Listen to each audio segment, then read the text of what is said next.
तो बलोच क्रांति प्रचंड अब मुनीर को मृत्युदंड। ऐसे दावे हैं कि बीएलए अब छोटे टारगेट नहीं बल्कि सीधे बड़ा निशाना लगाने की तैयारी में है और उसका निशाना है फील्ड मार्शल आसिम मुनीर। ऐसी खबरें हैं कि आसिम मुनीर की सुरक्षा को और बढ़ा दिया गया है क्योंकि बलूचिस्तान में ही नहीं रावलपिंडी में भी अब बीएलए कोई बड़ा धमाका करने का प्लान बना रही है। इधर बलूचिस्तान ने एक आईडी धमाके से पाकिस्तानी सेना को बड़ा नुकसान पहुंचाया है। इसमें पाकिस्तानी 10 सैनिक हैं जिनकी जान चली गई है। यानी कि बलूचिस्तान की जमीन एक बार फिर से गोलियों की धमाकों की गूंज से थर्रा उठी है।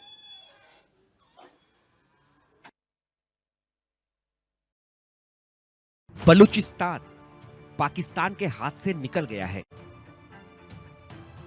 बलूचिस्तान में मुनीर की सेना का हौसला चकनाचूर। शहबाज मुनीर का सरेंडर नहीं थमेगा बीएलए का बवंडर। बलूचिस्तान में बम फटना, गोली चलना, पाकिस्तानी सैनिकों की मौत होना अब आम बात हो गई है। बलूचिस्तान प्रांत में एक भीषण आईडी धमाके में पाकिस्तानी सेना को बड़ा नुकसान उठाना पड़ा। यह हमला नुश्की जिले के दोसे इलाके में उस वक्त हुआ जब सेना का काफिला गुजर रहा था। सूत्रों के मुताबिक इस विस्फोट में कम से कम 10 पाक सैनिकों की मौत हो गई और एक सैन्य वाहन पूरी तरह तबाह हो गया। हमले के तुरंत बाद पाक सेना ने पूरे इलाके को घेर लिया। आर्मी हेलीकॉप्टरों ने पूरे क्षेत्र में गश्त तेज कर दी। इस हमले से एक दिन पहले बलूच लिबरेशन आर्मी ने 2 अलग अलग हमलों की जिम्मेदारी ली थी।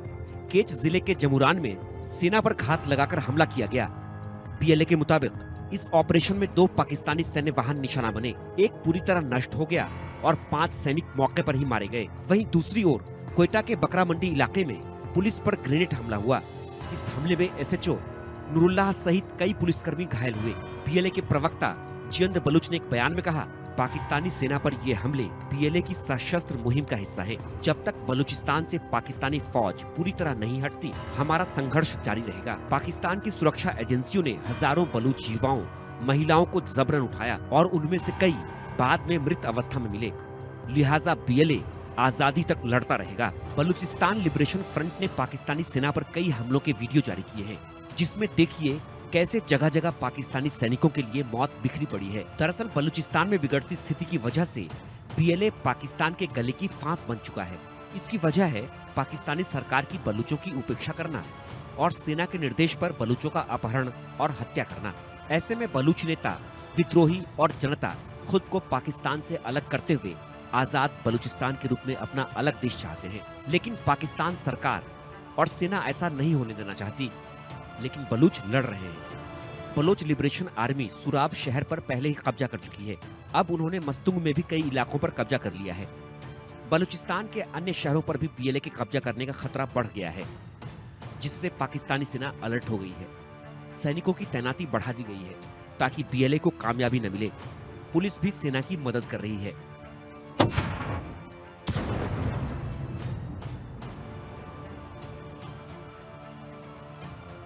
इधर बलोचों के गुस्से को ठंडा करने के लिए शहबाज मुनीर पिछले दिनों भीख का कटोरा लेकर बलूचिस्तान पहुंच गए और बलोची लिबास में शहबाज मुनीर ने बलूचिस्तान में सब कुछ ठीक होने का दावा किया। कोयटा में बलोच जैसी सफेद पगड़ी पहनकर उन जैसा दिखने की कोशिश भी की गई। बलोचों को भाई बताया, बलूचिस्तान के संसाधन इस्तेमाल करने की गुहार लगाई। लेकिन अब बात बहुत आगे निकल चुकी है। बलोचों के गुस्से की आग आजादी से पहले शांत होने वाली नहीं है।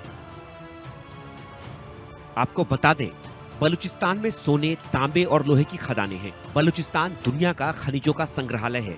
वैश्विक बाजारों में बलूचिस्तान के दुर्लभ खनिजों के दाम 100 ट्रिलियन पाउंड से ज्यादा हैं।